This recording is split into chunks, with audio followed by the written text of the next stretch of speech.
E um outro caso que me chamou muito a atenção é quando nós estávamos já ao término da reunião, mais ou menos 1h da madrugada, eu vi entrarem vários espíritos, principalmente 2 jovens muito bonitas, acompanhadas por uma dama de alto gabarito espiritual. Estava em transe e as 3 acercaram-se de mim e uma delas, muito jovem, disse: Divaldo, eu quero escrever para a mamãe e papai que estão aqui. Nós somos de Santa Catarina, nós somos de Florianópolis. Papai e mamãe estão de coração dilacerado, porque houve o acidente de avião em Florianópolis, naquela época. Uma companhia aérea foi vítima de um choque, o avião bateu numa das montanhas, já no aeroporto, e foi um desastre, uma fatalidade muito grande. E morreram essas 2 irmãs da família Koenig, uma família descendente de alemães, que mantém uma rede de casas comerciais no estado de Santa Catarina. E eu quero escrever a mamãe, meu nome é Jane. E então, como os espíritos trouxeram, eu estava à vontade, e ela psicografa uma carta para a mãe, falando da sua irmãzinha, da primeira mensagem que mandou para o Chico Xavier fazia 1 ano, que os consolou e os retirou do abismo, porque os pais ficaram desolados. A hora da morte, do desespero, não tendo uma religião que lhes desse fortaleza moral, haviam planejado o suicídio.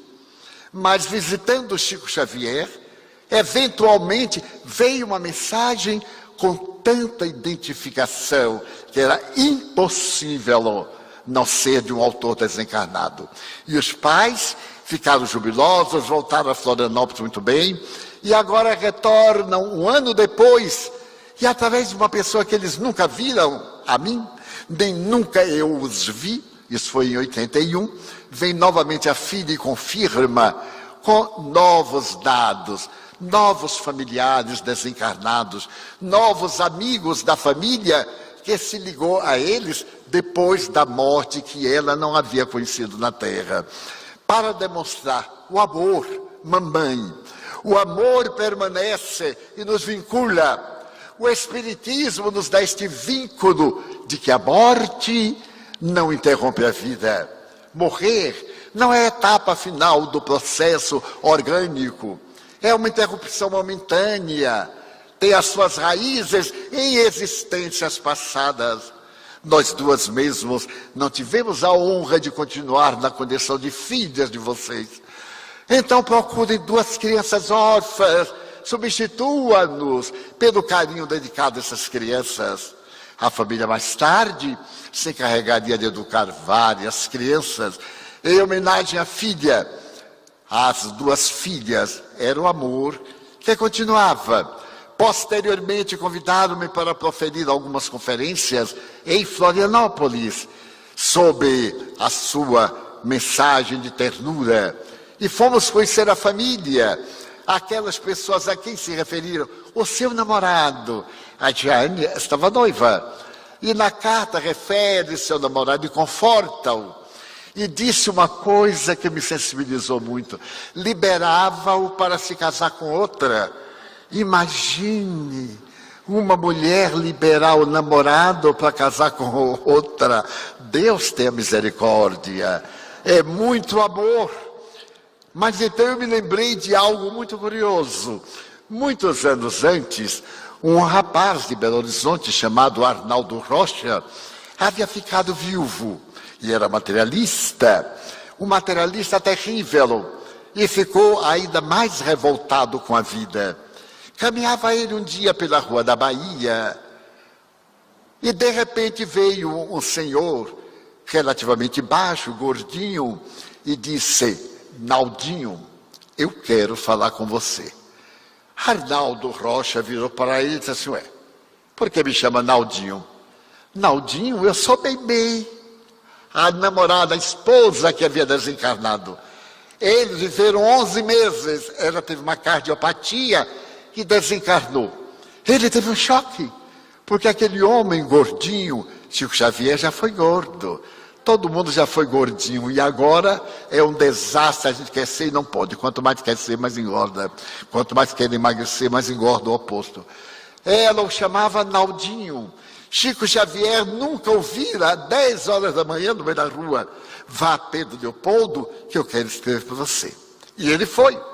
E então ela lhe escreve carta por 10 anos. E essas cartas são de uma beleza lírica. Ela usa o pseudônimo de Meimei, que todo o Brasil espírita conhece a história, de uma beleza rara.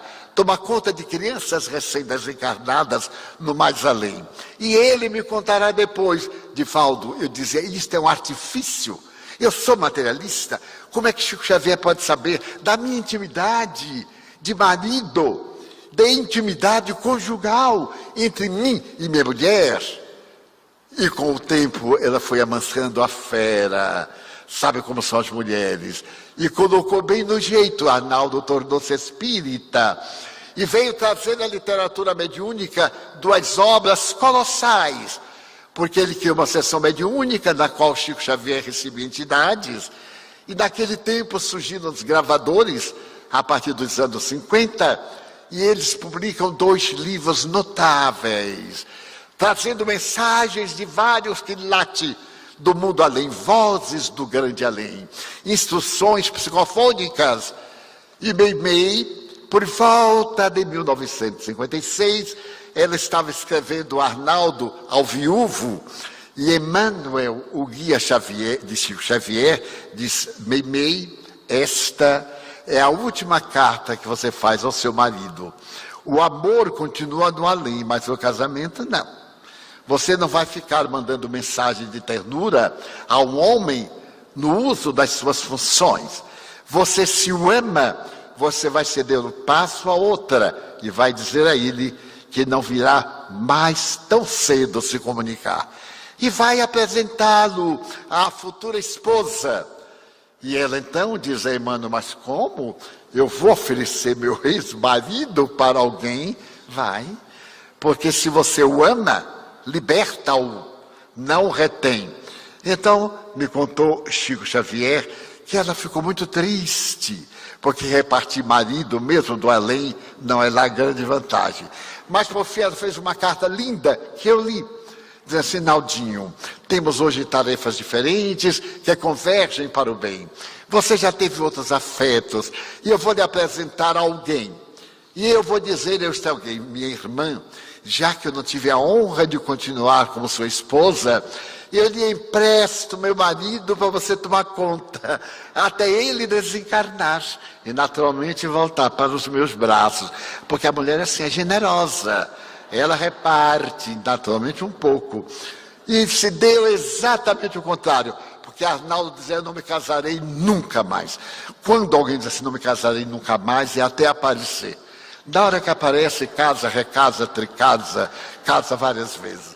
E ele casou-se e ficou viúvo novamente. Eu digo: nossa, Arnaldo, você é o aranha negra, porque tem a mulher, não é? A viúva negra, você é o viúvo negro.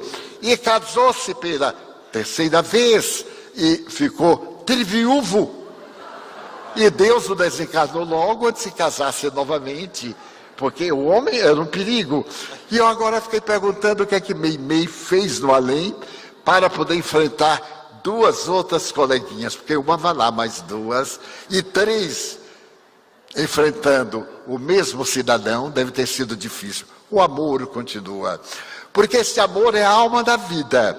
Eu me recordo de algo que me tocou profundamente a alma, e isso deve ter mais ou menos um mês.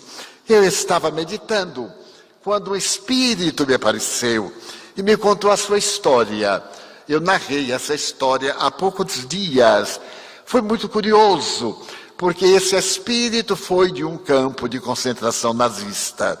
Em determinado dia de 1942, em uma pequena cidade da Tchecoslováquia, quando era um só país, essas pessoas foram trazidas toda a praça pública.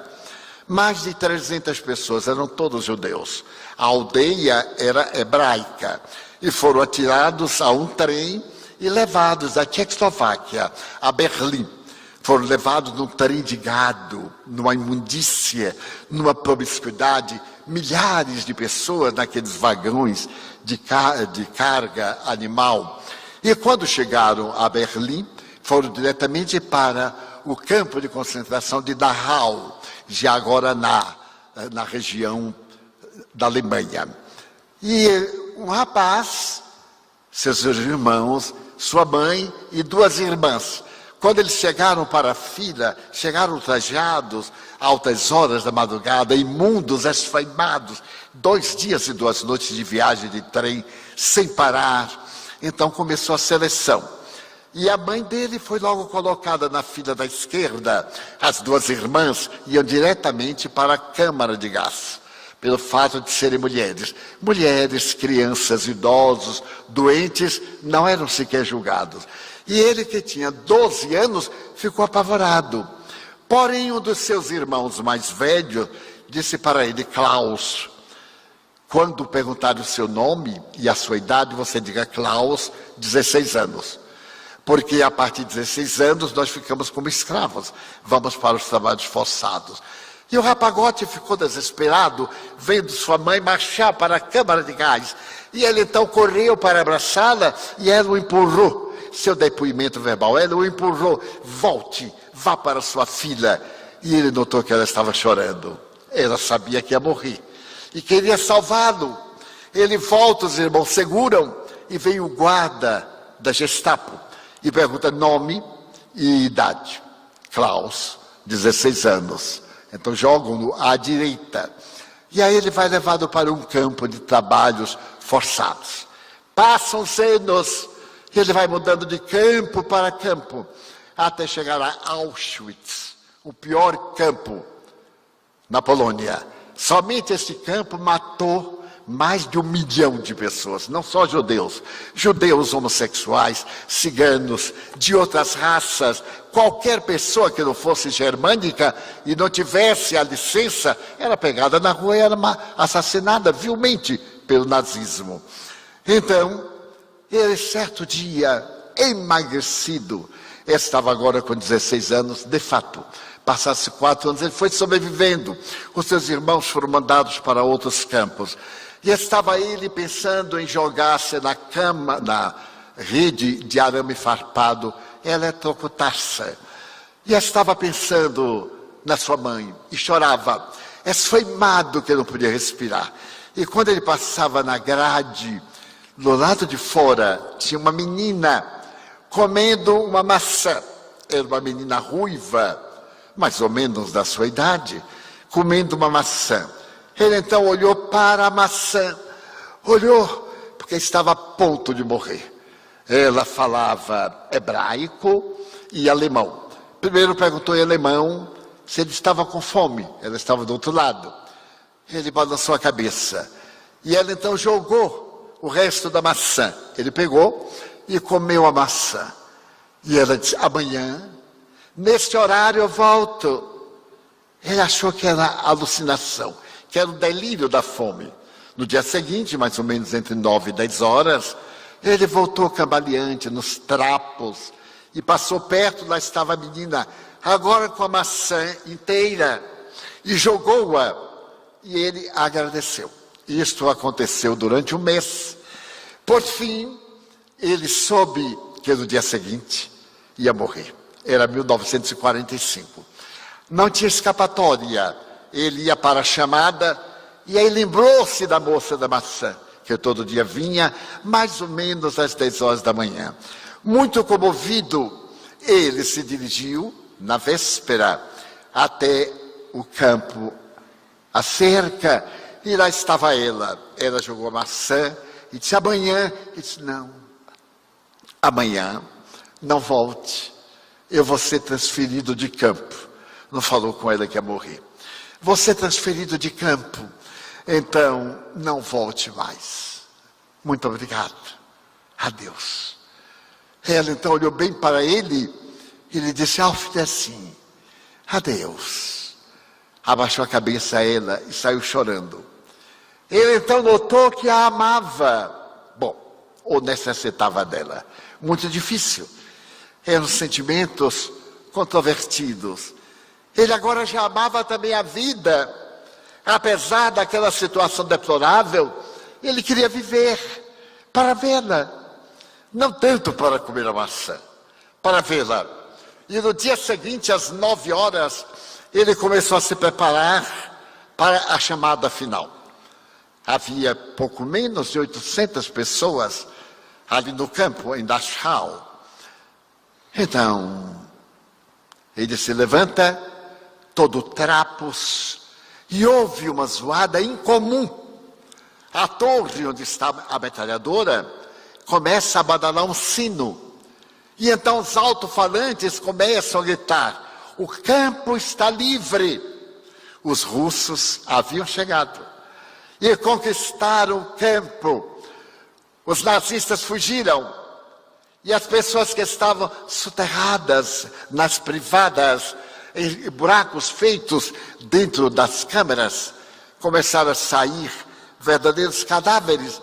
E ele também, Klaus, quando ele viu a porta imensa aberta, os tanques russos, a bandeira da Rússia e vários idiomas ali nos alto-falantes, até no idioma tcheco, dizendo: liberdade, estamos ganhando a guerra, neste momento estamos bombardeando Berlim, estamos chegando, vamos destruir tudo. E ele desmaia. Quando acordou, estava no campo de refugiados. Era quase um cadáver. Foi para tratamento de emergência, foi mandado para a Inglaterra, recuperou-se, voltou para a República Tchecoslovaca, destruída para sua aldeia, e conseguiu descobrir, através dos vários serviços judeus, ele era judeu, que seus familiares, 2 irmãos, viajaram aos Estados Unidos. E conseguiram o endereço de um deles que morava em Nova York. Então ele mandou uma carta, que não podia ficar naqueles escombros. Estava relativamente restaurado, mas as marcas da fome, a problemática do estômago, do aparelho digestivo, dos pulmões. O irmão de imediato mandou-lhe passagem, recursos, para que ele viesse morar em Nova York. Nos arredores de Manhattan, o irmão deu-lhe um negócio e passaram os anos. Apesar de estar livre, ele não estava livre. A psicologia chama conflito de culpa de liberdade. Quem sobreviveu ao campo de concentração, em linha geral, fez um complexo. Por que eu não morri? Porque eles tiveram que morrer e eu não. E necessita de terapia muito cuidadosa. A grande maioria enlouquece, perde a razão, não tem mais ninguém. Todo mundo é desconhecido. Então esse complexo de culpa estava nele. Ele não saía de casa, somente lembrando do campo. Certo dia, uns 10 anos depois, o irmão disse: mas Hitler continua controlando sua vida.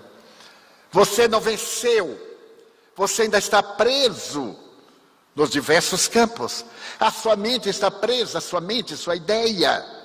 Tem que quebrar isso. Tem que matar Hitler dentro de você. Não pode você estar livre. Faça o que quiser. Hoje eu vou sair.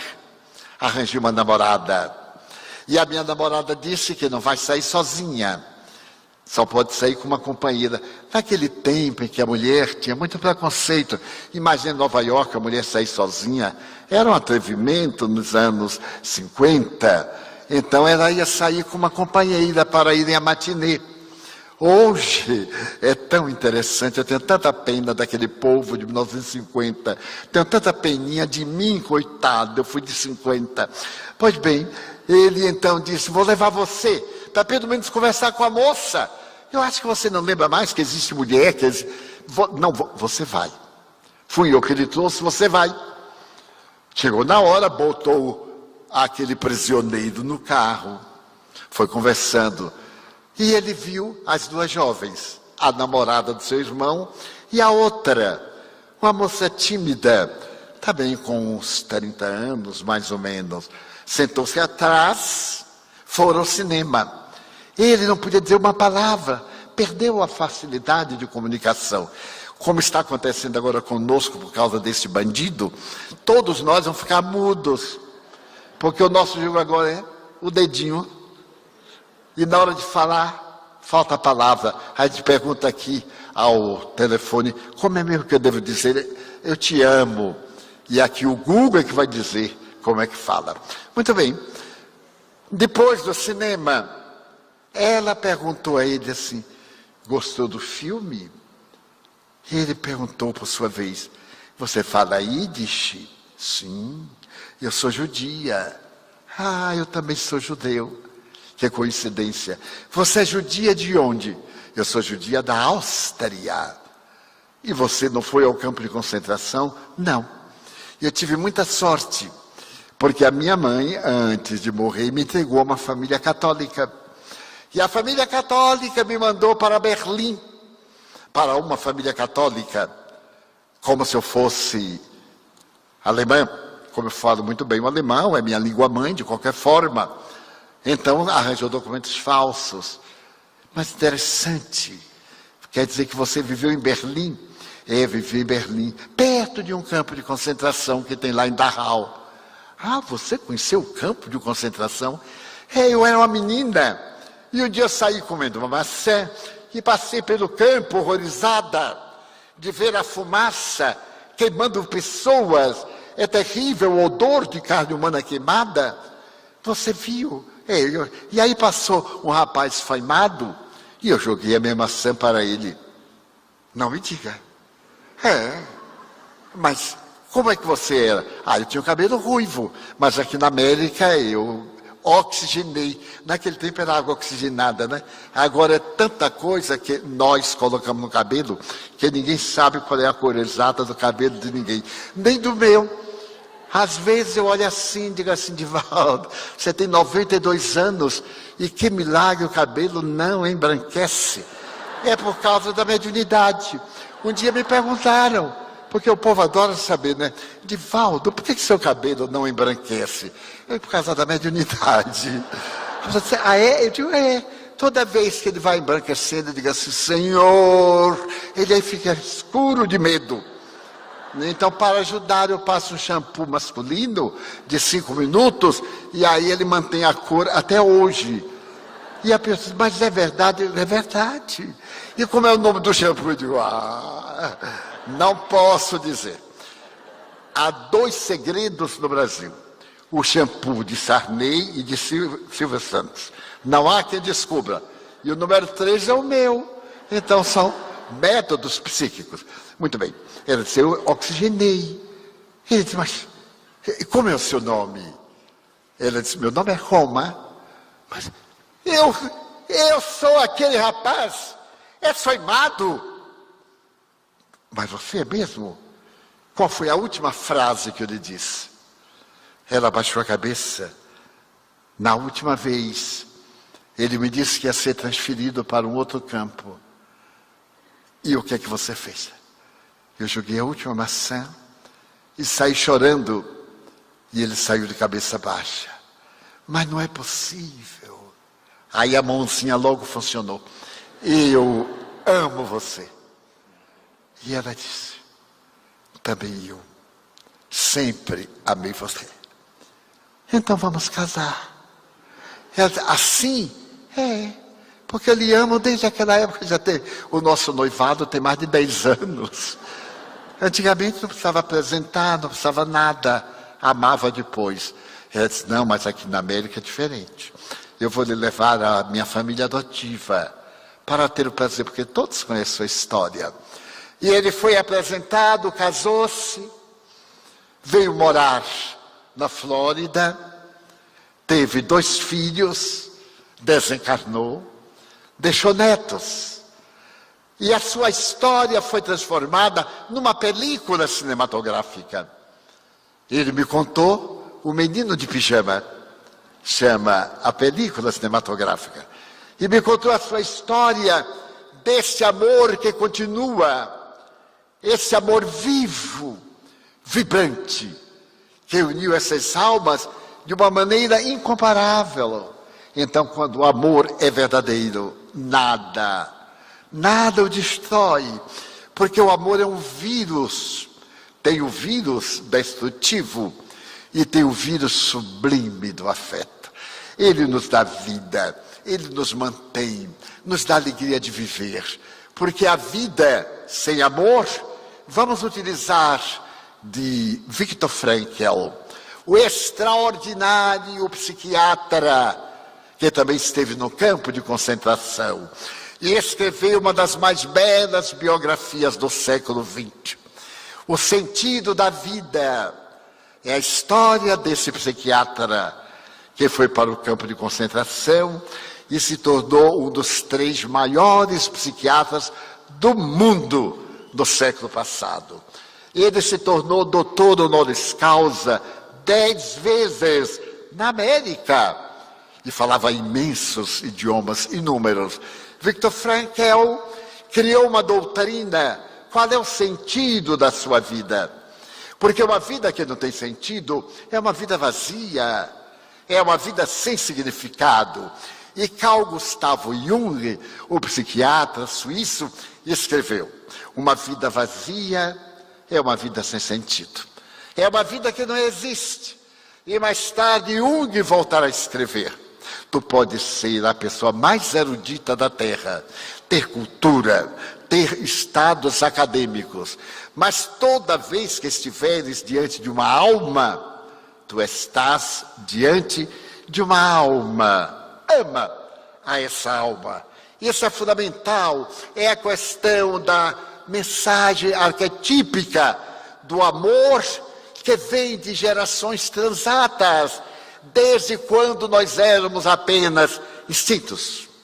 No processo antropossociopsicológico da evolução, quando nós adquirimos a forma bípede, éramos somente instintos.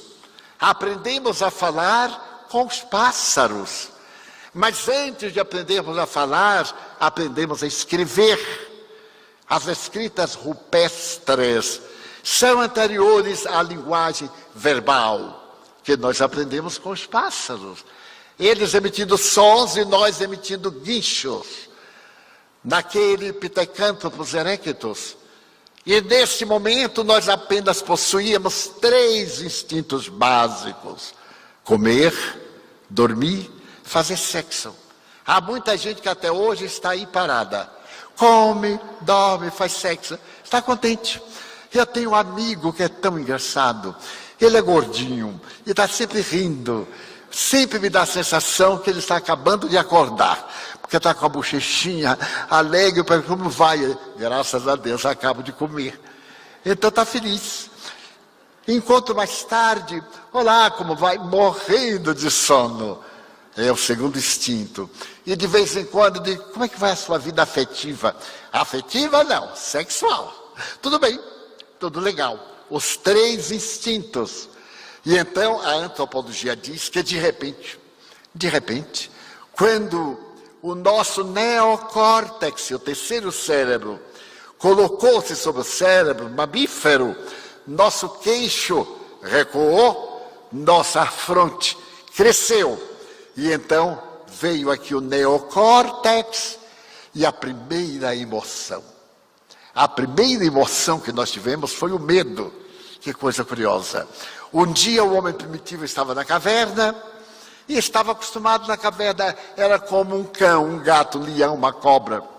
Não tinha emoção, porque não tinha cerebração pensante. Não tinha o neocórtex. Mas de repente ele viu alguém cair. Mas toda vez caía. E se decompor. Pela primeira vez ele teve medo. Ele disse assim: mas vai me acontecer. Notem como nasceu a inteligência. Vai me acontecer. E ele começou a ter medo. Com medo que aquele voltasse. O que fez? Arrancou a cabeça e colocou na entrada da furna. Foi o primeiro culto religioso. Para evitar que o fantasma viesse. Ou então, fez uma roda com pedras, com rabiscos da pessoa e ateou fogo. Para poder aquecer durante o período frio. Foi o primeiro culto religioso. Aí o medo Até hoje nós temos medo, todo mundo aqui. Se alguém me dissesse, eu não tenho medo, é a prova de que tem medo. Porque o medo está embutido. A gente tem medo de perder o emprego, tem medo da morte, tem medo da doença, tem medo da traição, tem medo de si mesmo. É um instinto que está dentro do nosso organismo emocional. Depois, alguns milhões de anos, surgiu a segunda emoção, que foi a ira. A ira é interessante. O homem sai da caverna porque ali dentro ele era devorado pelos animais ferozes. Os animais entravam, não tinha saída. E o homem não raciocinava. Ele agora, por medo, saiu. E toda vez que ele tinha medo, ficava com raiva. Todos nós ficamos. Se alguém pisa em nosso pé, porque isso é fisiológico. Nós temos uma descarga de adrenalina das suprarrenais, e então damos uma cotovelada. E perguntamos, você é cego? A gente primeiro reage, depois age. Eu me lembro quando eu era jovem, eu também já fui jovem. Eu, quando era jovem, depois de uma luta imensa, eu comprei a coisa que mais eu desejei na minha vida. Um sapato marrom e branco. Olha que gosto. Mas naquela época, 1950, eu então comprei o tal de sapato marrom e branco. E entrei no ônibus. E ao invés de eu entrar no ônibus que ia para o bairro Elegante, eu entrei no ônibus periférico, que foi para o subúrbio. E o ônibus foi enchendo. E eu me lembrei de alguém pisar no meu sapato. Aí eu tive medo. Fui recuando, até chegar no lugar que eu não podia recuar mais. De repente, entra no ônibus uma montanha. Aquele homem enorme. E eu disse, meu Deus, ele vai pisar no meu pé. E ele veio, e eu fui fugindo. Ele chegou no meu pé, 110 quilos no meu sapato marrom e branco. Eu chorei de pena do meu sapato. Não foi de dor. Mas quando ele pisou, me veio uma raiva. O sangue subiu, mas ele era uma montanha. Aí a raiva se transformou em gentileza.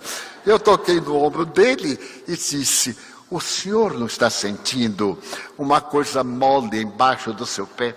Ele disse, estou. Eu digo, é meu pé. Tire sua pata de cavalo de cima do meu pé. Quando o homem tirou, arranhou meu sapato.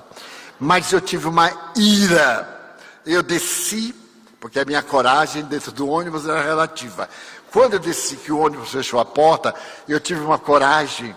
E lá no Nordeste nós temos uma forma de ameaçar o outro. Quando nós estamos brigando com alguém, faz assim. Você me paga. Mais uma pessoa lá e a gente... Eu ameacei o cara, aquele homem enorme. E fugi, claro. E eu já era espírita. Mas ao invés de agir, por enquanto eu ainda reagia. E me arrependi. E eu digo, se este homem me encontrar e me der um soco, desencarna, minha cabeça vai parar no oceano. Um mês depois, mais ou menos, eu estava atendendo lá na Mansão do Caminho, uma filha. E quando eu levanto o braço, olha a montanha.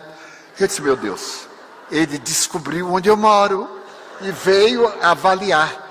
E o homem foi chegando e o medo foi tomando conta. À medida que ele chegava, o medo e a raiva, eu digo, se disser assim, eu vou dizer isso. Eu, qualquer coisa, eu pego aqui um banco, derrubo este homem. Isso porque eu fazia a caridade. Imagine se eu não fizesse a caridade.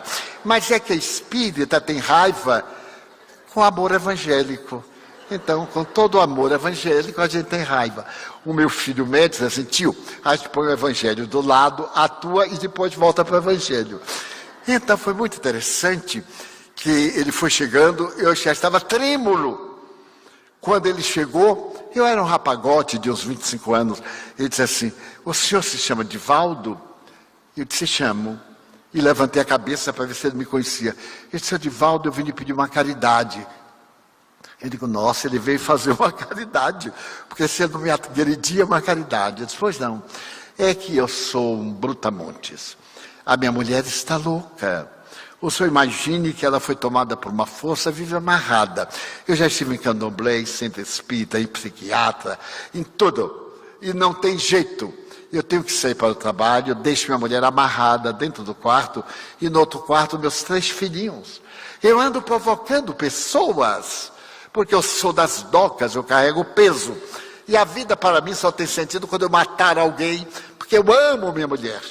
E disseram que ela tem espírito, mas ninguém tira o espírito dela. O senhor poderia tirar? Eu digo, não, meu filho, se eu tirar o espírito dela, ela morre. Então, o senhor pode. E aí ele usou uma linguagem muito própria. O senhor visita ela? Eu digo, olha, eu visito, mas muito tarde. Eu saio daqui 2, 3 da manhã. Eu irei lá. Você espera? Ele disse, espera, senhor. E eu fiquei olhando aquele homem brutal. Era uma alma em sofrimento. Ninguém diria que por detrás daquele volume havia tanto sofrimento. Ele preparava a comida, deixava para os filhos, trancava a porta, saía, ia trabalhar, chegava tarde da noite, ia cuidar da mulher. Ela o agredia, mas ele a amava. Quando terminamos todos, eu saí com ele e com um amigo que me acompanhava. E quando chegamos ao bairro, na hora que ele começou a colocar a chave na porta, ela gritou de lá, quem é esse que vem aí? Eu digo, nossa, a mulher é médium mesmo. E então entramos, ela estava semidespida, mal vestida, amarrada de cordas. E eu vi a entidade perversa que a odiava e que odiava o homem. Então o Espírito começou a me dizer blasfêmias. E eu falei para ele assim, desamarre-a. Ele disse, não posso, ela arrebenta tudo. Eu digo, pode ficar tranquilo. Mas ela vai agredir o senhor, porque o senhor é fraquinho. Eu digo, não, não sou não. Eu tenho outra força. Ele disse, mas o senhor, o risco é seu. Com todo valor. Ele desamarrou. Quando ela avançou para me agredir, eu falei assim, bem baixinho, mas meu irmão, ele disse, é uma mulher. Eu disse, não precisa me ajudar, fique tranquilo. Meu irmão, você é um covarde. O Espírito parou. Você está me vendo? Eu digo, é lógico. Você está se utilizando da ignorância dessas pessoas para a sua aparente invisibilidade, para maltratar esta família. Que mal ela lhe fez. Ela não me fez mal, ele. E aí contou uma história trágica desta encarnação. Era o inimigo desta encarnação, o inimigo dele. E estava ali vingando-se. Eu conversei um pouco e disse, deixe-me vestir. Você não vai permitir que essa senhora que é mãe fique nesse estado. Envolvemos-la em um cobertor, depois vestimos-la e continuamos conversando. Mais ou menos meia hora depois, o Espírito me disse assim, mas o que é que você quer me pedir? Não, quero pedir que você vá em paz. Mas para onde eu vou? Eu não sei o que está me acontecendo. Ele havia desencarnado, mas não tinha ideia, é óbvio. Era como alguém que dormiu num lugar e despertou no outro. Expliquei-lhe muito sucintamente, ele disse, bons espíritos vão ajudá-lo, vão levá-lo para um lugar de repouso e de paz. E depois, nós vamos cuidar de você. Apliquei-lhe o passe, ela adormeceu, ficamos ali até amanhecer. Quando ela acordou, absolutamente lúcida, perguntou ao marido, aonde eu ando? O que é que tem acontecido comigo? Não lembrava de 3 meses de obsessão, uma possessão mediúnica do amor imenso entre ela e o seu marido. O amor deles continuava, mas o mal que ele fez também continuava. Nossos atos prosseguem. Eis porque o Evangelho de Jesus nos recomenda amar e servir. E acima de tudo a prática da caridade. Todo amor é próspero. Ninguém consegue amar sem dar qualquer coisa. Quando a gente ama, o primeiro desejo que tem é doar uma coisa, doar uma flor, doar para a mulher uma coisa modesta, um presente francês, um perfume francês, uma roupa de grife, uma joia, também pode ser aparente, pode ser de camelô. Ela fica contente da mesma forma. É o amor expressando-se, porque o amor sou eu em você, e sem você dentro de mim. Há uma frase de Aristóteles, o grande filósofo grego, que eu acho linda. Quando nós amamos alguém, somos 2 corpos e uma alma, porque nos identificamos de tanta forma que os corpos variam, mas a alma é a mesma. Então, o amor tem que continuar entre nós. Deveríamos investir naquele ser que somos. Em um momento grave da solidariedade humana, nós teremos que investir no sentido de nos tornarmos melhores, auto-amando-nos. A partir de hoje fazemos um programa de auto-amor. As pessoas dizem que isto é egoísmo, porque não sabem ler. Egoísmo é o cultivo do ego, da aparência. Auto-amor é o zelo pelo ser que nós somos. Então, porque eu me amo, eu tenho cuidado com o meu corpo. Eu não me permito vícios, porque os vícios são criminosos. Eu poupo a minha vida, porque me amo, eu embelezo a minha inteligência. Eu procuro sublimar as minhas emoções, porque eu me amo. Se eu amo alguém e desejo vê-lo belo, vê-la alegre, amando-me, eu também quero estar alegre. Não há motivo para que eu me entregue à depressão, ao pessimismo, à cólera, ao ciúme. Ciúme não é amor. Muitas vezes, o sal do amor não. Ciúme é insegurança pessoal. A gente ama e não tem segurança. Ah, quem sou eu? Será que eu mereço? Vou dizer-lhes uma coisa. Você merece ser amado. Você merece ser amada. E se alguém não ama você, o problema é da pessoa que não teve o valor de identificar quem você é. Então você merece mais do que essa pessoa que ele rejeita. Por